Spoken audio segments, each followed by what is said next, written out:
आज जो केक बन रहा है वो काफ़ी इंटरेस्टिंग भी है, काफ़ी ट्रेंडी भी है। और ये 3 पाउंड पे ब्राइड टू बी का केक था और उनको चॉकलेट फर्स्ट फ्लेवर चाहिए था। ये मेरी रेगुलर कस्टमर हैं, चॉकलेट फर्स्ट फ्लेवर ही लेती हैं मुझसे। और इस तरीके से मैंने 2 in 1 के रेशो के साथ चॉकलेट गनाश बना लिया था। आप इसकी कंसिस्टेंसी देख सकते हैं, बहुत ही सॉफ्ट और क्रीमी टेक्सचर होता है इसका। बस इस तरीके से मैंने इसको सेंटर फिलिंग कर दी थी। 2 in 1 रेशो मैंने इसके अंदर 300 ग्राम डार्क चॉकलेट ली थी, प्लस 150 ग्राम जो है whipped क्रीम के साथ मैंने इसको ओवरनाइट जो है बाहर ही रख दिया था, तो ये अच्छे से सेट हो गया था। और इस तरीके से मैंने इसको रात में ही क्रम कोट करके रख दिया था। अच्छा, ये जो लुक था उन्होंने 2 से 3 ट्रेंडिंग डिज़ाइंस मुझे दिखा के और एक ही केक में मर्ज करने को कहा था। तो फर्स्ट जो था वो ग्लिटर ब्लो ट्रेंडिंग जो आजकल चल रहा है, और सेकंड जो था वो इसमें विंटेज लुक भी था, और तीसरा जो फ्लोरल डिज़ाइन भी था थोड़ा सा ना। तो 2 से 3 डिज़ाइंस को मर्ज करके मैंने एक केक बनाया था। पहले तो मुझे समझ में नहीं आ रहा था मैंने इसको किस तरीके से बनाना है। सबसे पहली बात तो मुझे ग्लिटर का नहीं समझ आ रहा था, क्योंकि मैं फ़र्स्ट टाइम बना रही थी, तो बिल्कुल भी मुझे आइडिया नहीं हो रहा था कि मैंने ग्लिटर किस तरीके से रखना है, क्योंकि ऊपर ब्राइड टू बी उनको ब्राइड टू बी भी लिखा हुआ चाहिए था। तो ग्लिटर के ऊपर तो ऑब्वियस सी बात है कि ब्राइड टू बी फॉन्डेंट से अगर मैं लिखती तो वो नहीं चिपकता, ऑब्वियस सी बात है कि वो इधर उधर गिर जाता। तो मुझे वो बहुत ज़्यादा मसला कर रहा था, लेकिन इन दी एंड मैंने इसका सोल्यूशन निकाल ही।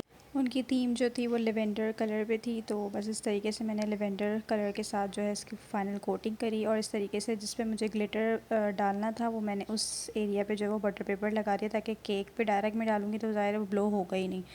और इस तरीके से इस पर बेबी ब्रेथ लगाने थे। ये पूरा बंच मैंने बेबी ब्रेथ लिया था, और इसको कटिंग करना और इसको लगाने में मुझे 1 घंटा लग गया था, क्योंकि ये बहुत मुश्किल से लगने थे।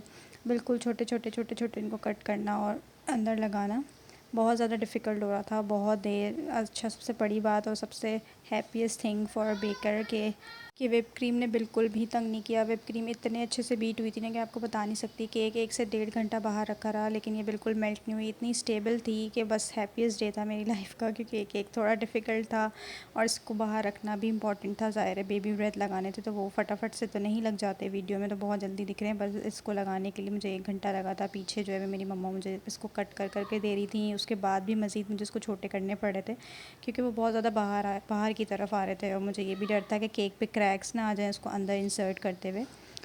लेकिन बस इन दी एंड मैंने इसको अच्छे से सारे बेबी ब्रेथ जितने भी थे इस टाइम में सारे ही लग गए थे। मुझे एक तो ये भी डर हो रहा था कि कम ना पड़ जाएँ और फिर मुझे वापस से जाके ना लेने पड़े, बट ये हो गया था। और इस तरीके से इनको बो वाला लुक भी चाहिए था, तो मैंने ब्लैक बो के साथ इसको जो है वो लगा दी थी इस पर ब्लैक बो। ये 3 पाउंड का केक था, हाइटेड था तो अच्छा लग रहा था। और बस पानी की हेल्प से जो है ना मैं इस तरह पहले ब्राइड टू भी मैंने लिख लिया था, और उसके बाद मैंने ग्लिटर को अच्छी तरीके से ना स्पून की हेल्प से पहले वो कर दिया, ताकि हर जगह ना पहुंच जाए ग्लिटर, नीचे से पर्पल केक दिखे ना।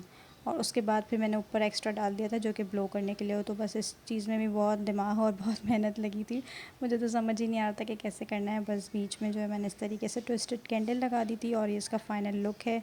और लास्ट में उनका रिव्यू भी है ब्लोइंग वाला, आप लोग मुझे देख के बताइएगा कमेंट्स में कि आपको कैसा लगा ये केक। उनका बहुत अच्छा रिव्यू आया था और उनको एज़ यूजुअल हमेशा की तरह बहुत पसंद आया था। Hopes you like the video.